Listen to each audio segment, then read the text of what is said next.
Boa noite. Boa noite. Que Jesus nos abençoe a todos, nos inspire a cada um, e que todos nós sejamos guardados em paz. A proposta para conversarmos hoje é a vida na erraticidade. Vamos tentar entender um pouquinho esse conceito de erraticidade, esse conceito de vida no mundo espiritual, mas nós não podemos nos apartar da inter-relação dos dois mundos, porque não há um mundo lá e um mundo aqui, em que estando lá somos de um jeito, estando aqui somos de outro jeito. Precisa entender um pouco que esses dois mundos, é o que a gente tem lá na questão 85, 86, do Livro dos Espíritos, esses dois mundos interagem incessantemente. É assim que eles respondem. Se nós olharmos aqui no Livro dos Espíritos, justamente nessas questões, questão 84 até 86, nós veremos justamente isso. Quando pergunta lá, o mundo corpóreo poderia deixar de existir ou jamais ter existido sem alterar a essência do mundo espiritual? Sim, eles são independentes. No entanto, sua correlação é incessante, porque reagem incessantemente um sobre o outro. Então, não existe um apartar nosso, estando aqui ou estando no mundo espiritual. Ninguém deixa de ser quem é por estar aqui. Ninguém deixa de ser quem é por estar lá. Porque somos o que somos. E o que nós somos? Espíritos. Que é o que está lá na questão 115 do Livro dos Espíritos, quando nos diz que Deus nos criou com a nossa individualidade. Cada um é cada um. Fomos criados simples, ignorantes. E na questão 137 nos fala que o Espírito é indivisível. Então, não há como nós nos dividirmos, porque somos simples, ou seja, um elemento só. O elemento simples é indivisível. Então, quando lá se pergunta se pode um espírito animar vários corpos na Terra, eles dizem que não, porque o espírito é indivisível. Então, nós somos uma individualidade. Por isso que cada um é diferente do outro, porque não é uma linha de produção. Não é uma linha industrial que tudo sai igual. Cada um constrói a sua estrutura. Cada um constrói a sua personalidade. Cada um constrói a sua existência. Que é o que a gente vê na questão 122 do Livro dos Espíritos. Que mostra que cada um segue segundo as suas próprias escolhas, segundo as suas próprias ações. E essa individualidade nós nunca a perderemos. Estando aqui, estando lá. É importante nós percebermos o porquê de estar aqui. Que talvez a grande distorção, aparentemente, distorção, na lógica da evolução. Pensemos, dissemos há pouco, nós somos espíritos. Se nós somos espíritos, então nós não somos desse mundo. Porque esse mundo não é para o espírito, é para o espírito encarnado, não é isso? Então não é, quando dissemos somos espíritos, somos seres não materializados no sentido que damos a palavra matéria, não, a densidade. Então por que a gente tem que encarnar?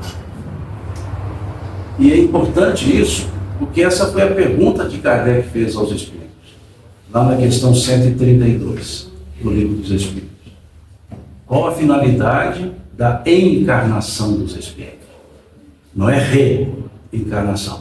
Ele também perguntou a finalidade da reencarnação, mas é a questão 167. Nessa 132 ele pergunta qual a finalidade da encarnação, o ato encarnatório. Um espírito criado espírito no mundo espiritual, que evoluído continua no mundo espiritual, por que tem que vir para o mundo material? Por que um desvio de rota?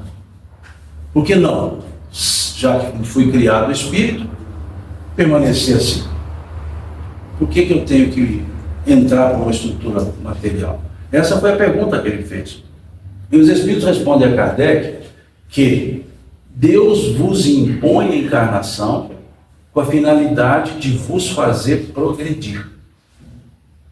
Para uns é uma prova, para outros uma missão, mas todos estão em condições de cumprir com a sua parte na obra da criação.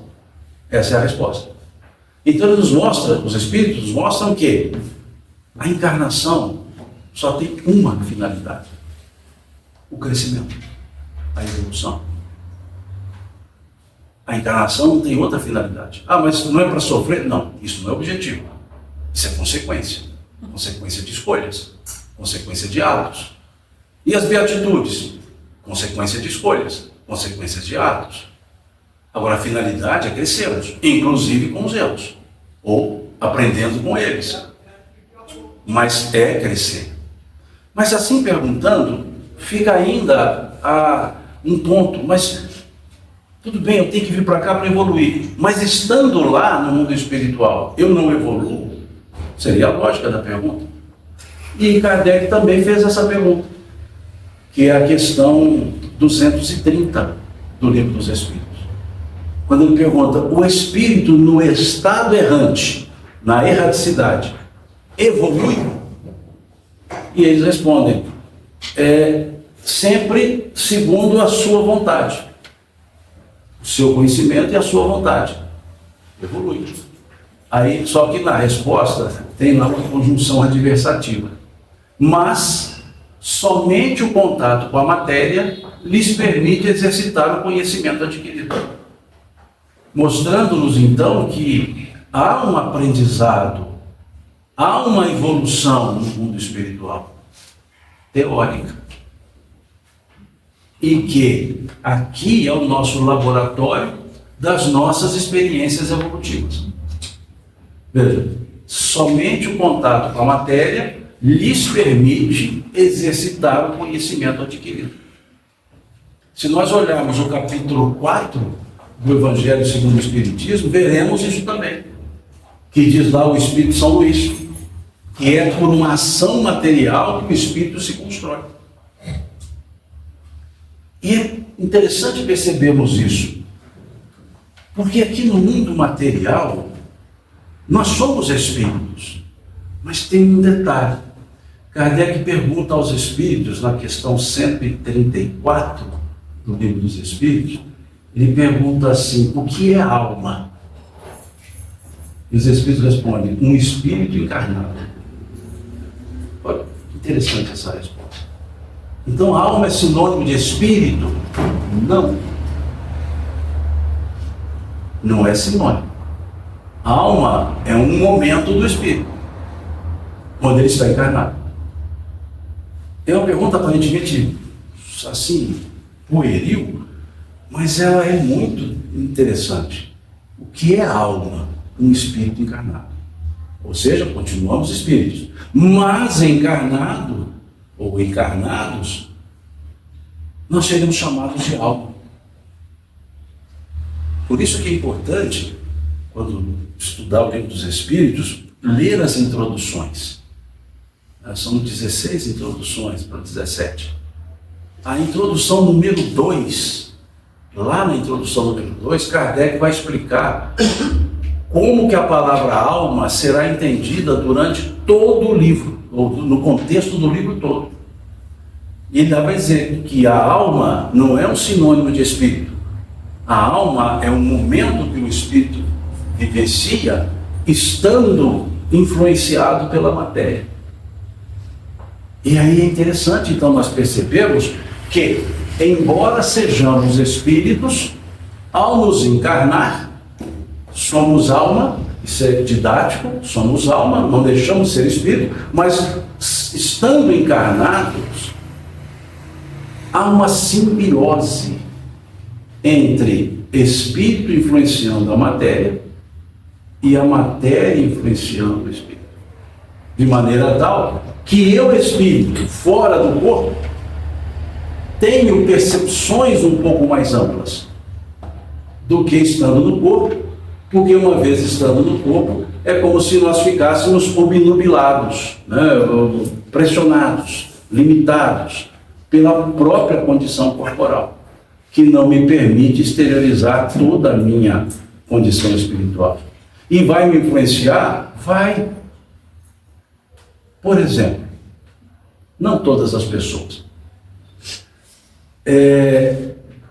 Quando estão com fome, ficam pacientes. Olha, não mexe comigo quando estou com fome. Não tem o choro de fome, choro de sono.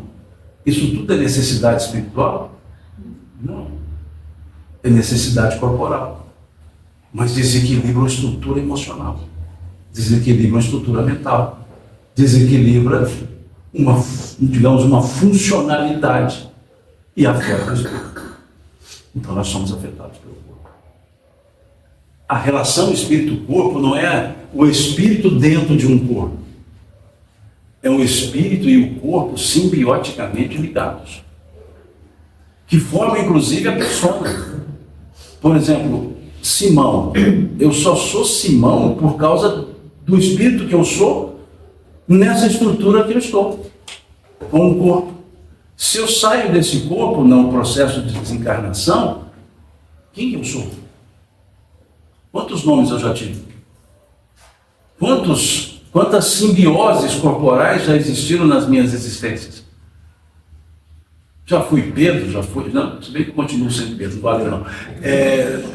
Já fui Antônio, já fui Maria. Por quê? Porque isso é persona, isso é o momento encarnado. Continua espírito. Mas em estruturas corporais, numa simbiose perfeita, que um influencia o outro. Assim como o mundo espiritual influencia o material influencia o espiritual, que é o que lemos aqui da questão 86. Incessantemente reagem um sobre o outro. Incessantemente reagem. Né? Corpo e espírito. Então não é mais assim, o meu, né? Já sou o eu. Eu só sou desse jeito.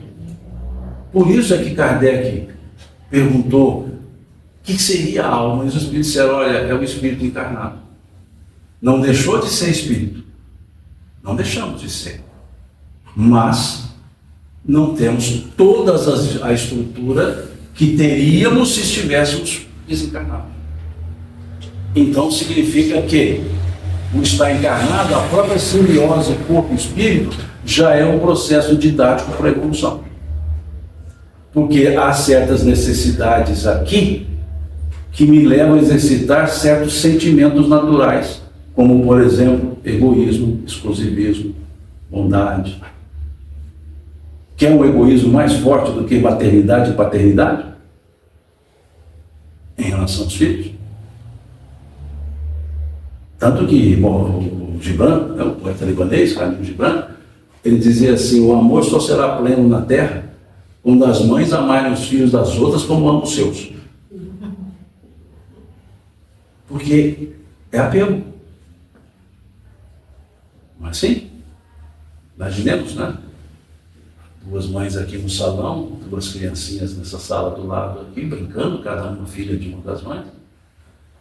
De forma tal que as mães estão ouvindo as crianças, mas não estão vendo as crianças. E de repente se escuta um choro. Saem as duas mães correndo, e uma chega lá e fala assim, graças a Deus, é o filho da outra que está chorando.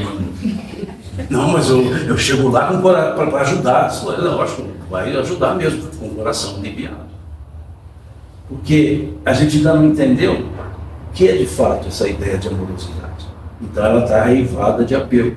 E isso é típico do mundo material. Porque no mundo material, um corpo deriva do outro, não é assim? Mas no mundo espiritual, um espírito deriva do outro.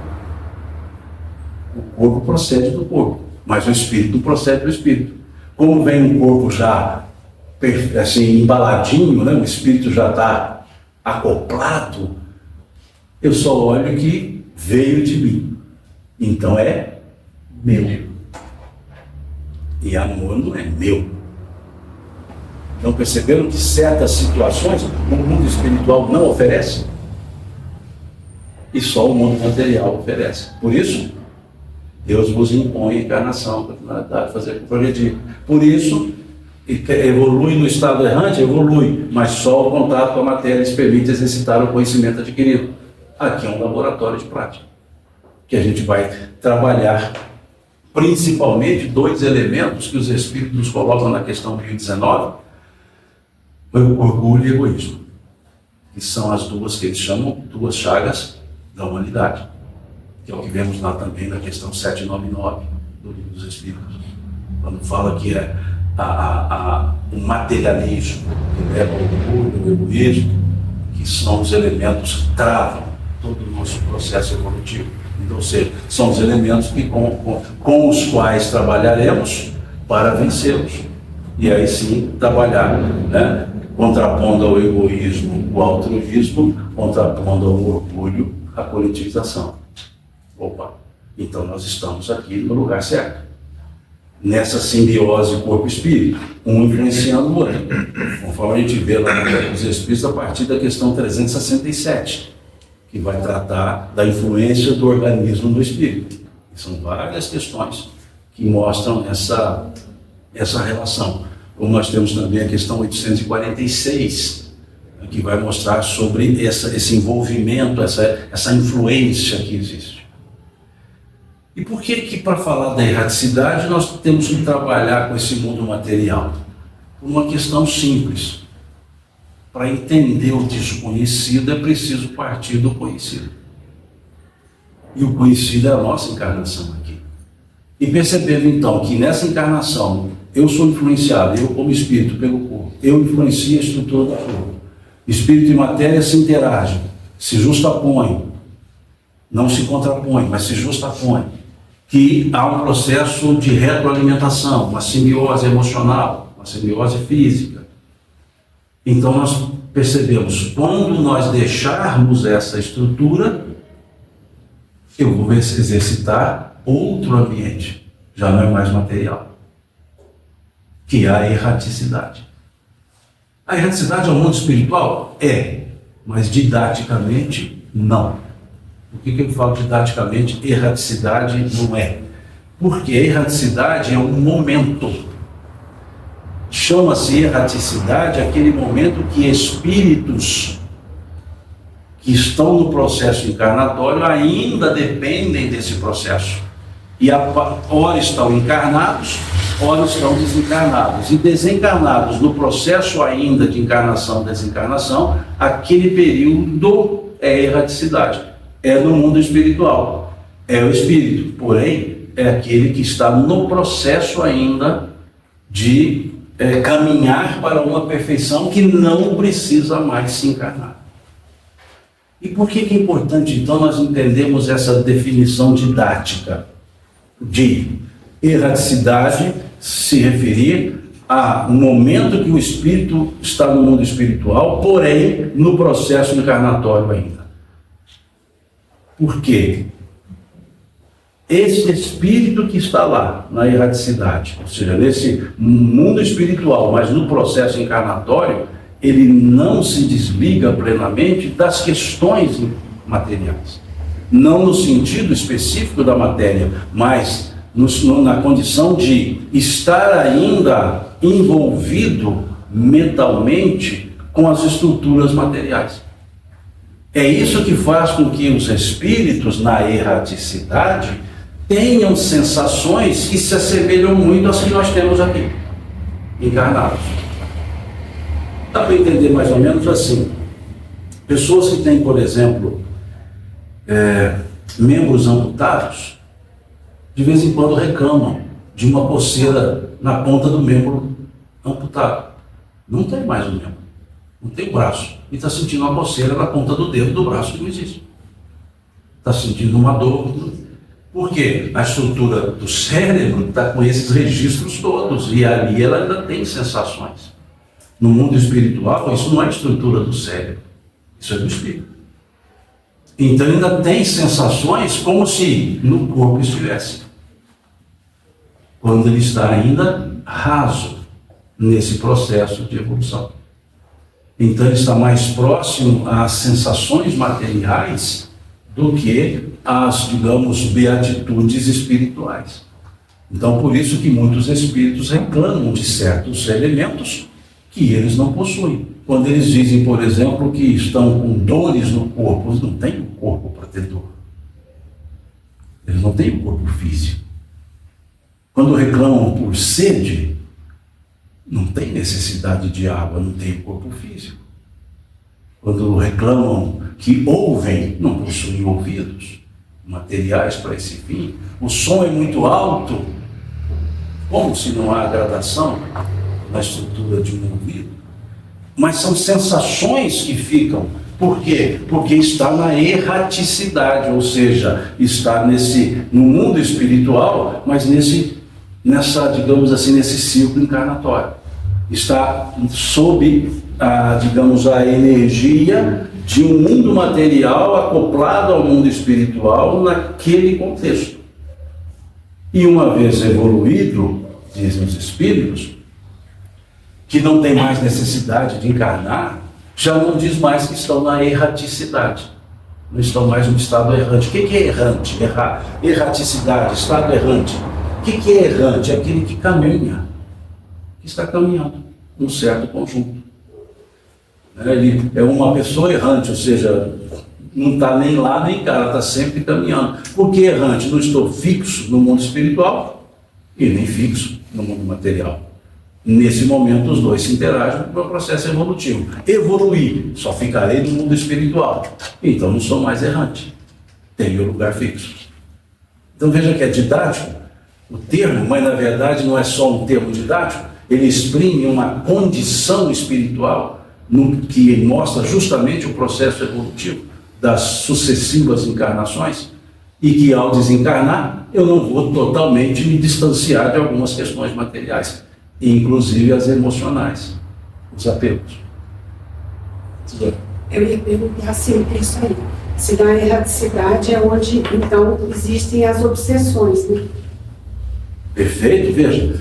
Um sentimento de vingança de um ser espiritual mostra que ele ainda está ligado às questões do mundo que nós vivemos, às questões das paixões, né, dos direitos. Quando você pega o espírito evoluído, isso já não mais ocorre. O que eu disse ontem, nós ainda estamos no mundo em que nós queremos estar certos. Quando a gente quer estar certo, é porque é uma incerteza na própria condição evolutiva. Porque aquele que tem a certeza, ele não busca estar certo, ele já sabe que está, e não vai discutir sobre isso. Veja, quantas vezes Jesus se calou? E olha que teve um momento que foi crucial, quando ele estava com Pilatos, e ele disse assim para Jesus: que vieste aqui fazer? Aí Jesus respondeu: dar testemunho da verdade. E ele perguntou para Jesus: o que é a verdade? Jesus se calou e não respondeu. E ninguém vai saber qual a resposta, porque ele não deu a resposta. Porque verdade é valor muito novo. Não se fala para ouvidos mentirosos, porque se transforma em mentira. Então Pilatos está procurando saber até hoje essa verdade, porque ele não disse.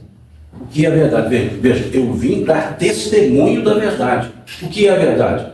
Ele se calou. O que é novo? Quando eu não tenho razão, eu quero impor a minha verdade. Quando eu tenho a segurança, por que eu vou impor a minha verdade? É verdade. Porque a verdade ela tem três faces. Aqui eu vejo, aqui o outro vê, e a realidade, que pode ser diferente das duas verdades.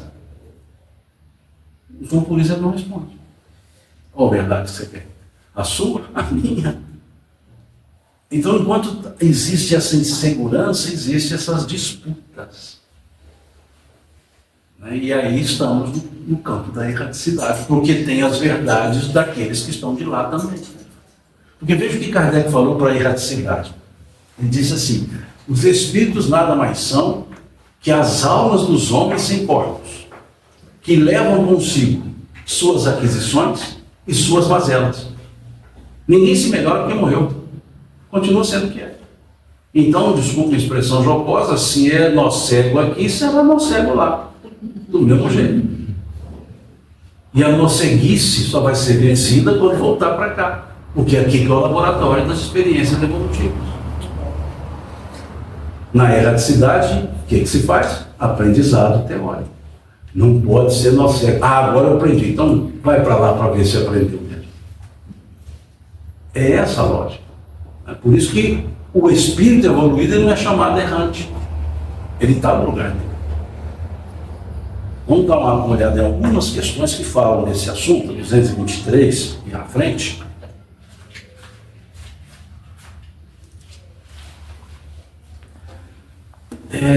A alma se reencarna imediatamente após ter se separado do corpo? É a pergunta 223 que abre justamente os espíritos errantes. Algumas vezes reencarna imediatamente, porém, essas conjunções adversativas é que indicam assim, ó, o que você leu antes não leva em conta não, só o que vem depois da conjunção adversativa.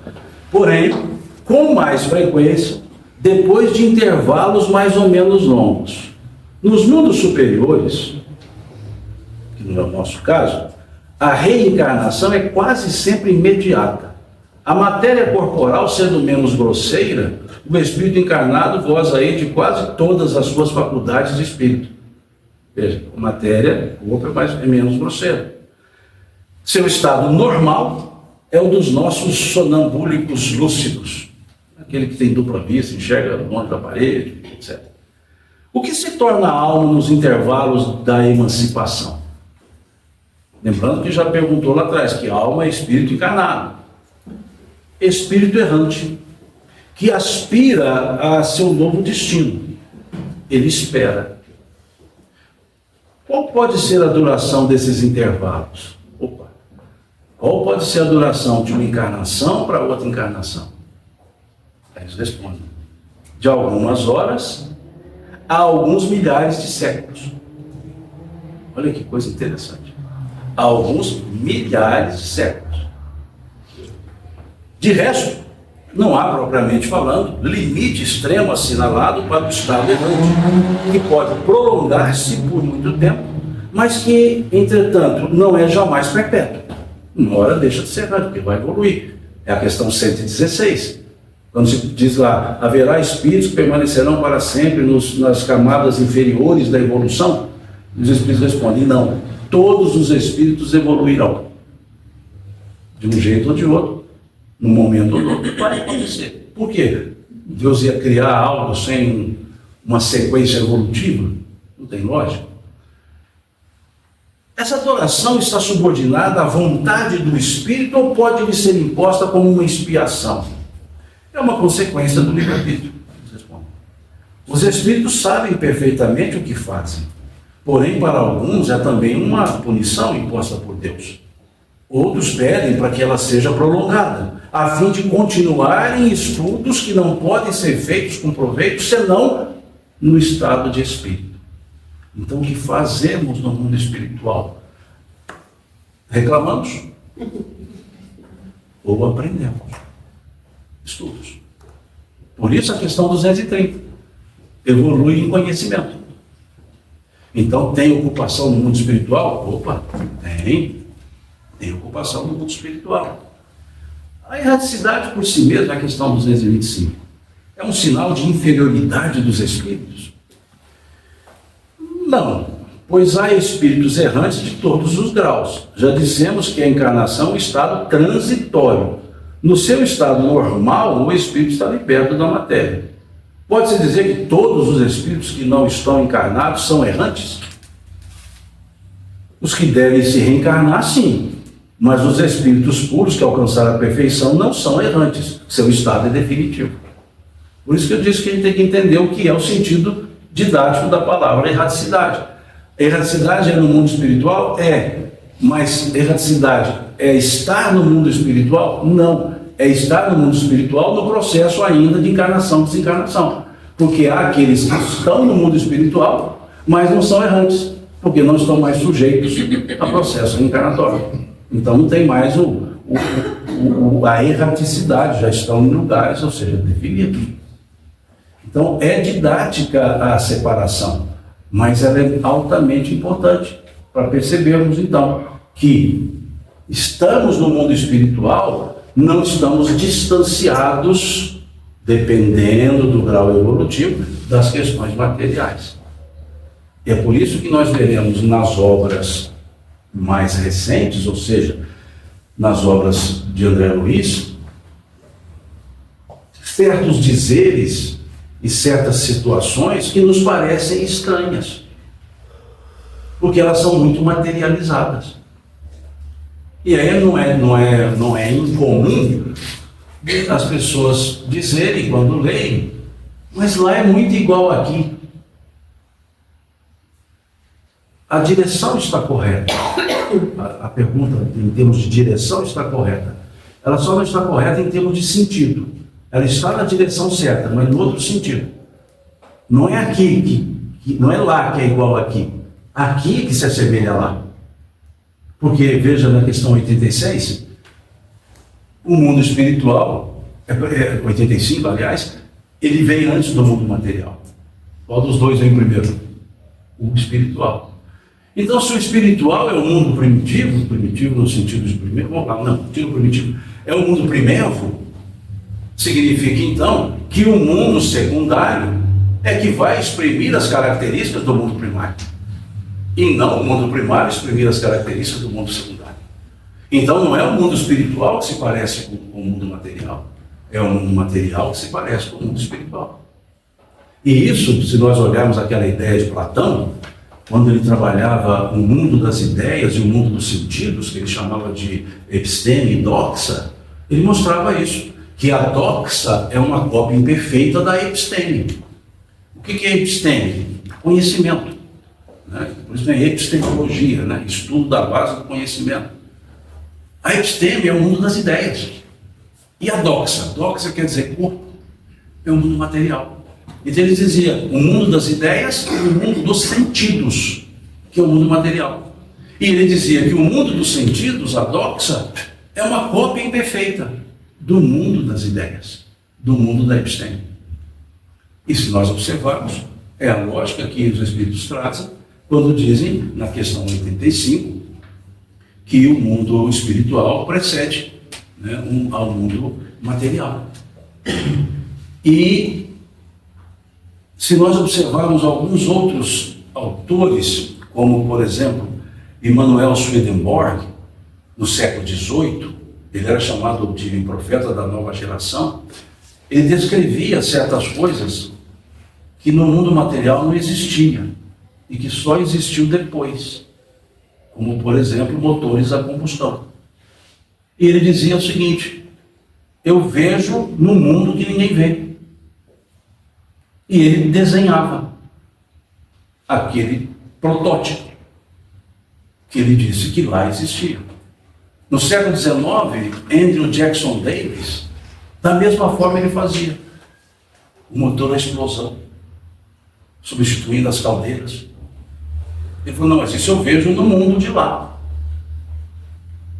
Se nós olharmos algumas literaturas, mesmo de André Luiz, nós veremos descrições de equipamentos no mundo espiritual que só surgiram aqui por volta do século, da década de 90, do século passado. E ele descrevia isso lá pelos anos 50. Não, André Luiz? Lá nos anos 70, André Luiz. Como quer dizer, olha, aqui está a matriz. Aqui depois nós trazemos o elemento dela. Então, não é o mundo material que é copiado. Por isso que quando lê André Luiz, se nós não tivermos essa percepção, dá a impressão que nós estamos lendo, sei lá, Júlio Verne, né? Uma ficção. Né? Por quê? Não, é muito igual aqui. Quando ele descreve uma construção, quando ele descreve uma situação material, uma casa. Então é interessante nós percebermos isso. Agora, por quê? Mas Kardec não falou isso. Sim, ele não falou isso. Mas ele não disse que não tinha isso. Ele não falou isso. Porque é importante também nós ponderarmos isso. Não, a ausência de evidência não significa evidência da ausência. O fato de Kardec não falar não quer dizer que não exista. Se ele dissesse que não existia, aí sim. Então ele descreve de uma forma lato essa vida no mundo espiritual, mas não entra em detalhes de como ela se dá. E aí, quando vemos uma obra de André Luiz, não vou fazer aqui juízo de valor, é como se ele estivesse decompondo em estrito aquilo que foi trazido em lato. E aí ele vem mostrando, porque se buscarmos elementos, digamos, de analogia, em que aqui os Espíritos dizem que as sensações, muitas vezes, os Espíritos guardam do mundo material, significa, então, que não só sensações, estruturas para que essas sensações ocorram. Então, há certa, digamos, um mundo material, que no nosso caso é o conhecido, ele nos dá uma ideia daquilo que os Espíritos chamaram de matéria quintessenciada, a quintessência, que é uma estrutura de matéria que não há condensação da energia. Porque o que é matéria? A energia condensada. Quanto mais condensada, mais opaca. E você tem a matéria que não há condensação. Então ela é matéria, chamada quintessenciada, matéria da quintessência, que está aqui os Espíritos trabalhando com ela. Então, essa é a vida no mundo espiritual. Cópia da Terra, não. Aqui tem cópia de lá. Não no sentido Ctrl-C, Ctrl-V, não é isso. Pensemos, matriz e depois aplicação. Então, é uma estrutura a matriz está ali. Agora, a forma daqui depende da estrutura que nós vivemos. A própria estrutura corporal do espírito, o perispírito. Não é dito que ele tem as características, ele se forma com as características do ambiente ou do mundo no qual se coloca, que ele é mais ou menos denso. É uma estrutura material, quintessenciada. Então tem relação com outras estruturas materiais quintessenciadas. Então por isso é que no mundo espiritual tem-se as sensações. Vamos chegar lá também. Fica. Aí ele vai dizendo assim, de que maneira os espíritos errantes se instruem? Questão 227. Sem dúvida, eles não fazem do mesmo modo que nós. Eles respondem. Estudam o seu passado e procuram os meios para se elevarem. Veem, observam o que se passa nos lugares que percorrem, ouvem as palavras dos homens mais esclarecidos e os avisos dos espíritos mais elevados. E isso lhes dá ideias que não tinham. Quer dizer que ouvem as pessoas mais esclarecidas. Quando fala homens mais esclarecidos, está se referindo aos encarnados, pessoas daqui. Então quer dizer que eles, de certa forma, aurem conhecimentos a partir daqui. Por isso que o Chico dizia que ele via muitos espíritos assistindo às preleções, às palestras. Aqui está dizendo que aprendem com os homens, vejam. Aprendem com os homens, tem que lembrar que homens aqui é ser humano, né, a linguagem do século XIX, mais esclarecidos, e os avisos dos espíritos mais elevados. Então ele coloca homem e espírito. Porque, não temos a questão 86, os dois mundos interagem cessantemente um sobre o outro. Se nós olharmos mais um pouco a questão 459, que fala da influência dos espíritos nas nossas vidas, nós veremos essa ação também de lá para cá. Quando lá se pergunta, influencia os espíritos em nossos pensamentos e atos? E eles respondem, bem mais do que imaginais. De ordinário, são eles que vos fazem agir. São eles que vos dirigem, em outras traduções. Ou seja, há uma relação muito próxima. Mas é preciso mitigar essa resposta. Então quer dizer que tudo que nós fazemos, os espíritos é que nos levaram a fazer. Não. Mas está dito lá na 459 que de ordinário são eles que nos dirigem. Só que precisamos ter outras questões.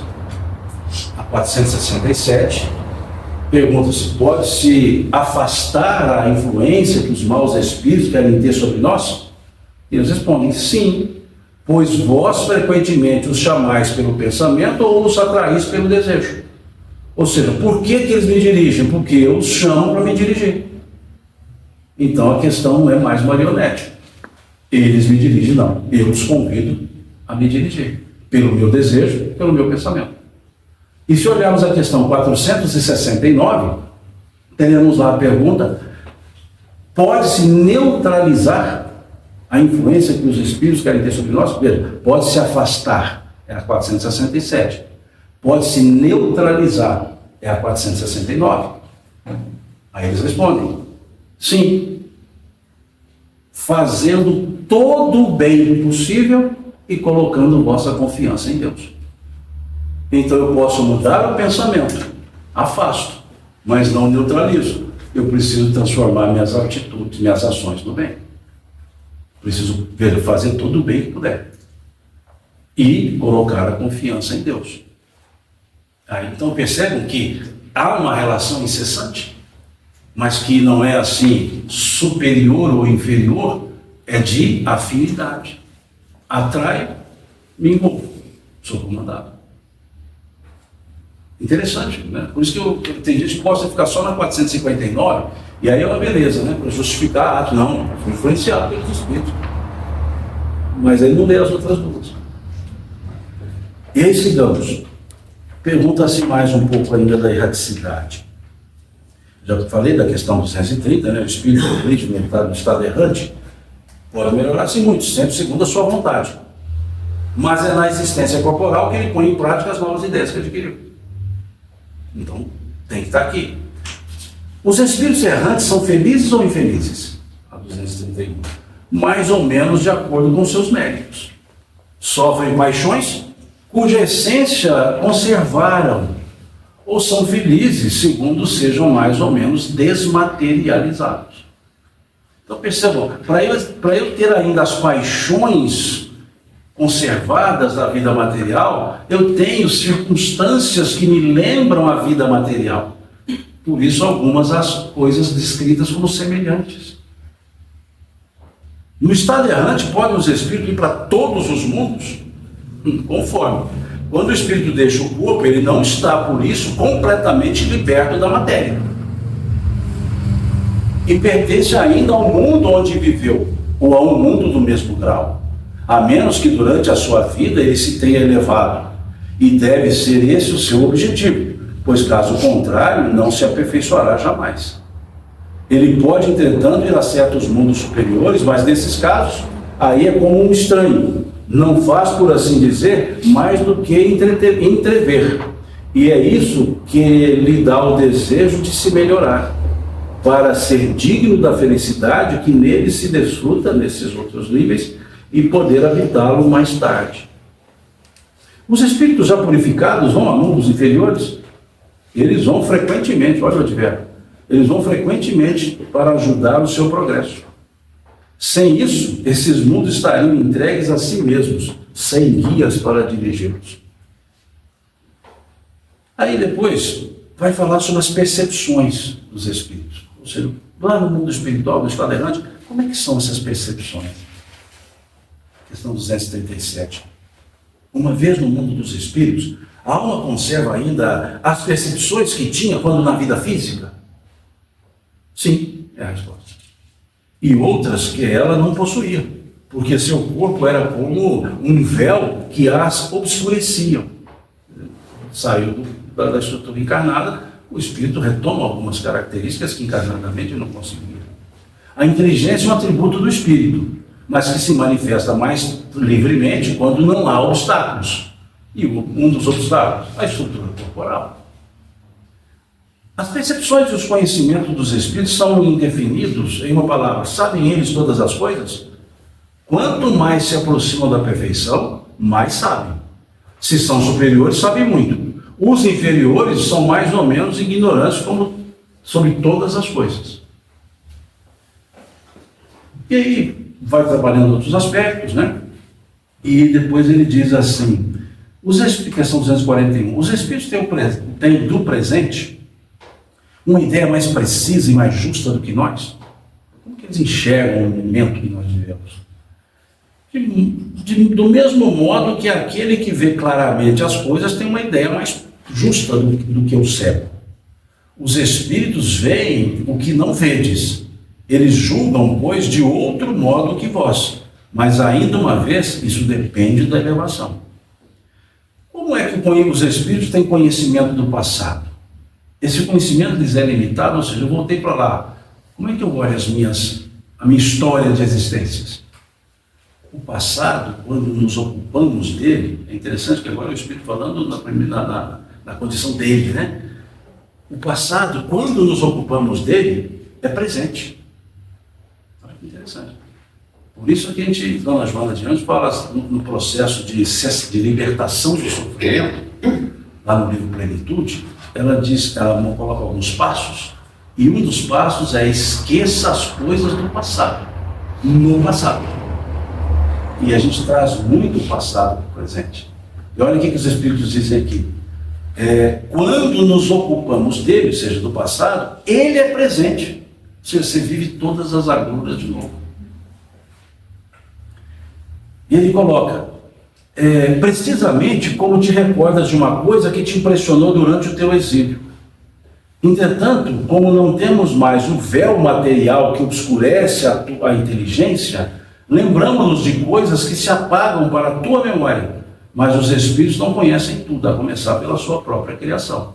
É a questão 78 do livro dos Espíritos, que quando se pergunta, eles falam, a origem para nós é um mistério, ou seja, nem eles poderiam saber dizer. Os espíritos conhecem o futuro? Isso depende ainda da sua perfeição. Frequentemente, eles apenas o entreveem, mas nem sempre têm permissão de o revelar. Quando veem, parece-lhe presente. Por isso, as ansiedades, os medos de coisas que podem acontecer, acabam acontecendo no campo íntimo da própria emoção, como se estivesse acontecendo mesmo. Por isso, ansiedade e saudosismo não são lá coisas muito agradáveis, porque elas trazem para o presente o que já tinha que ter ficado para trás e antecipam o que ainda está na frente, que não precisava estar aqui agora. Aí eles dizem, então, o espírito vê o futuro mais claramente à medida que se aproxima de Deus. Depois da morte, a alma vê e abrange de um golpe de vista suas migrações passadas, mas não pode ver o que Deus lhe reserva. Para isso é necessário que esteja integrada nele, ou seja, num nível bem próximo de Deus, depois de muitas existências. E aí ele diz assim, os espíritos veem Deus. Que é a primeira coisa que o pessoal fala, não, eu quero bater um papo com Deus. Os espíritos veem Deus, questão 244. Só os espíritos superiores o veem e o compreendem. Os espíritos inferiores o sentem e o adivinham. E esse o adivinho é que é o detalhe. A gente adivinha e fica criando um monte de suposições que são criações nossas, e aí Deus deve estar falando assim, me inclua fora dessa, né? Todo esse meio. A visão dos espíritos é circunscrita como os seres corpóreos? Não, ela reside neles. Interessante isso. Ela reside neles, ou seja, não há um olho, não é essa a lógica nossa. Né? Ele vê, né? Por todo o corpo, vamos dizer assim. Estou salpicando aqui para a gente entender um pouco do que é a vida lá. Interessante, ó. O espírito percebe os sons? Sim, percebe até mesmo que os vossos sentidos obtusos não podem perceber. A faculdade de ouvir é como a de ver, está em todo o seu ser. Todas as percepções são atributos do espírito e fazem parte do seu ser. Não são sentidos cartesianos, né? Visão, audição, olfato, paladar, tato, eles não estão cartesianamente distribuídos, é um conjunto. Né? É mais ou menos assim, mineiro, né? Mineiro tem essa lógica, por exemplo, visão e tato, para nós mineiros, se confundem. Né? Deixa eu ver, tem que pegar, não tem? Deixa eu ver, não, deixa eu ver, se não pegar, não estou vendo. Né? E na pessoa míope, que é o meu caso, né, visão e audição se misturam. Quando a pessoa vai conversar comigo, eu estou sem óculos, eu falo assim, deixa eu colocar o óculos, senão eu não discuto. Né? Eu não entendo o que está falando. Mas isso é deficiência, lá no mundo espiritual é deficiência. Né? Depois ele pergunta sobre a questão da beleza, da fadiga. Isso é interessante, a pergunta 254. Os espíritos experimentam a fadiga e a necessidade de repouso. Não podem sentir a fadiga tal como a entendeis. E, por conseguinte, não tem necessidade do vosso repouso corporal, pois eles não têm órgãos cujas forças devam ser reparadas. O espírito repousa no sentido intelectual, e seu repouso é moral. Há momentos em que seu pensamento deixa de ser tão ativo e não se fixa sobre um objeto determinado. É um verdadeiro repouso, mas que não pode ser comparado ao repouso do corpo. A espécie de fadiga que os espíritos podem experimentar está na razão da sua inferioridade. Quanto mais sejam elevados, menos necessitam de repouso. E quando um espírito diz que sofre, qual a natureza dos sofrimentos que experimenta? É a questão 255. Angústias morais, que o torturam mais dolorosamente que os sofrimentos físicos. Por que, então, alguns espíritos se queixam de sofrer frio ou calor? Lembrança do que padeceram durante a vida. Tão penosa, algumas vezes, como a realidade. Frequentemente é uma comparação que fazem para exprimirem melhor sua situação. Quando se lembram do corpo, experimentam uma espécie de impressão, como quando se tira um capote e se quer ainda vesti-lo por algum tempo. Dá a sensação do peso ali, você está com sobretudo, tirou o sobretudo, ainda acha que está com sobretudo. Ainda está sentindo aquele peso. Então, vejam, só pequenas perguntas, mas ela vai da questão 223 até a questão 257.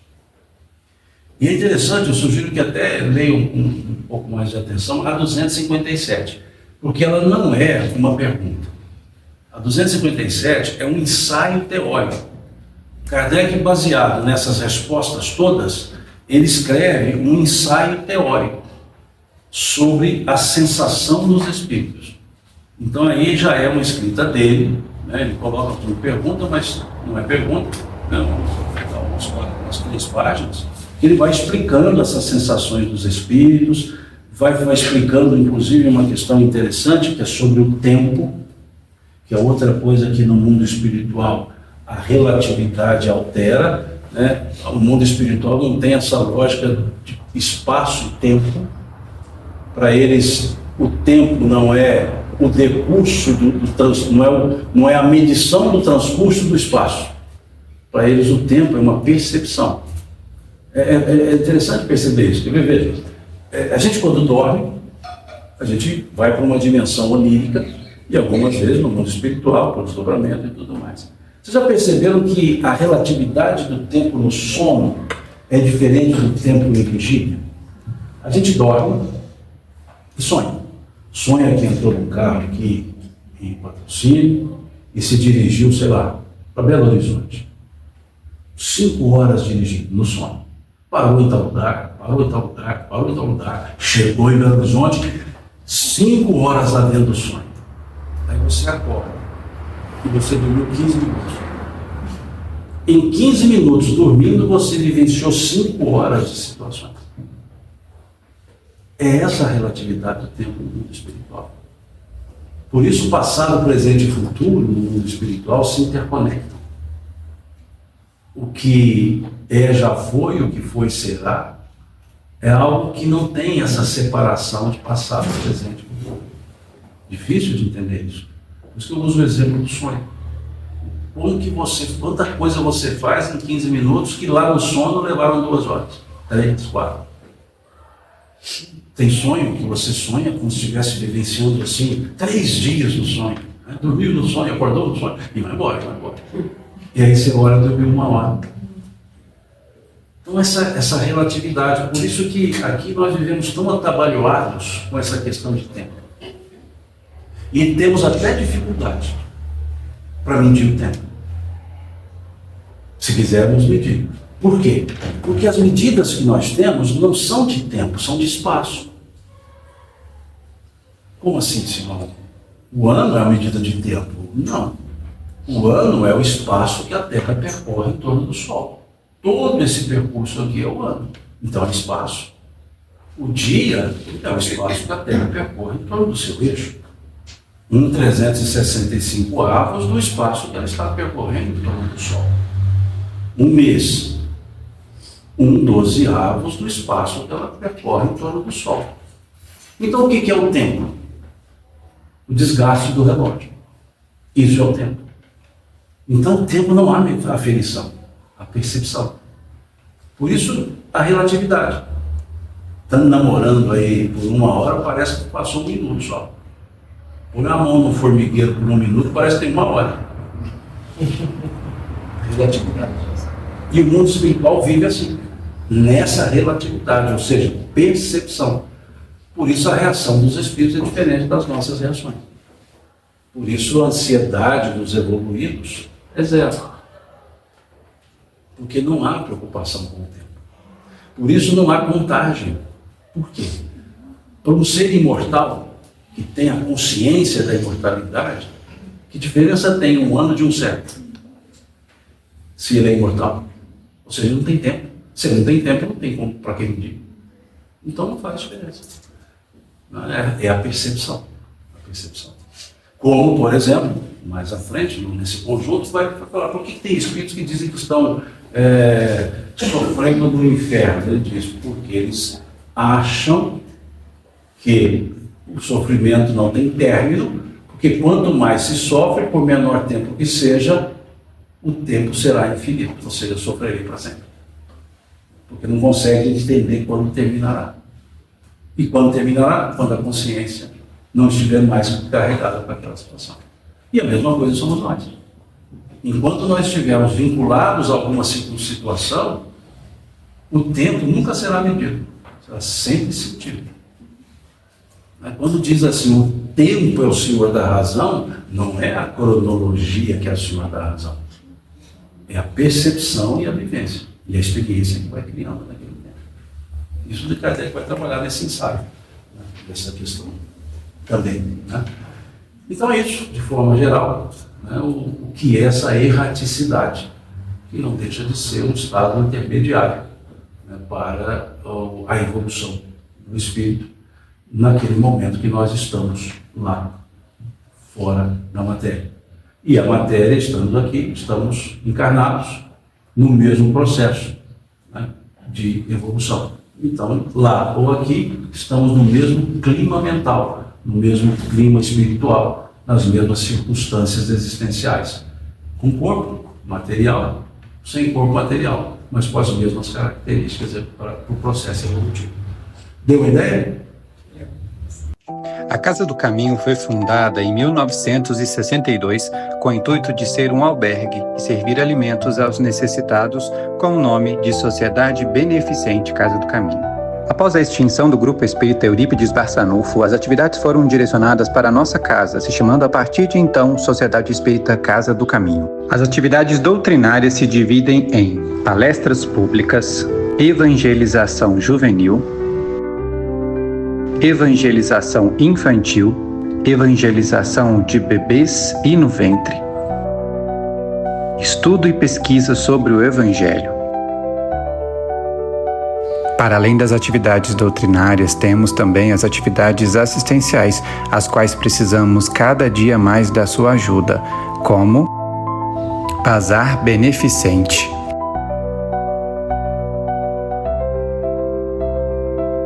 Quentinhas,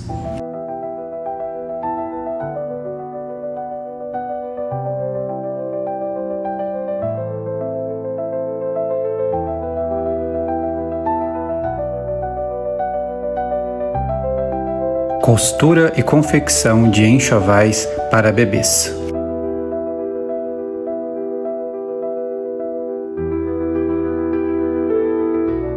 Arrecadação e distribuição de cestas básicas. Distribuição de kits de higiene básica. Distribuição de kits de verduras. Entrega de sopa fraterna. Doação de pães e leite. Para que esses trabalhos continuem, precisamos da sua ajuda. Venha trabalhar conosco ou ser um doador associado.